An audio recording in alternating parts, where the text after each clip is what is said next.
Del 31 de marzo al 2 de abril se realizará la tercera edición de la Feria Artesanal Corazón del Pueblo, en la que participarán artesanos y emprendimientos de 30 municipios del estado.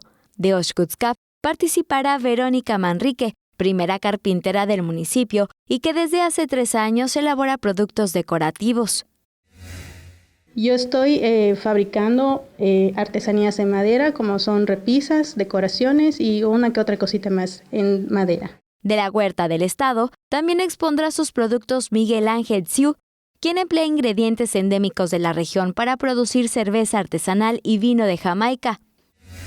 Esta cerveza Osh es una stout que está hecha con lo que es el ramón, con lo que es la semilla de lo que es el ramón. Esto lo que le da es una intensidad como a café. Kutz el maya es humo y es una cheva que está con notas como a humo.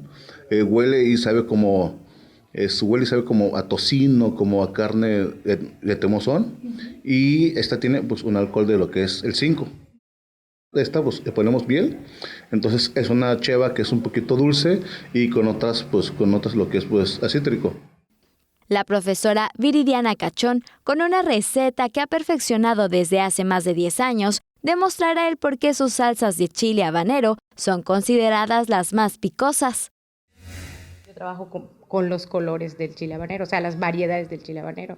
Entonces hago mi selección del chile rojo, naranja, y es que saco los productos. Entonces manejo 4 presentaciones que vienen siendo las 3, estas primeras 3 son las salsas, solo que de chile naranja, chile rojo, y esta pues es la verde pero asada.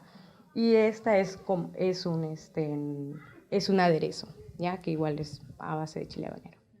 Para conocer estos y otros productos elaborados por manos yucatecas, podrá asistir a la feria artesanal que se realizará en un conocido restaurante frente al Parque de Santa Lucía en el centro de Mérida.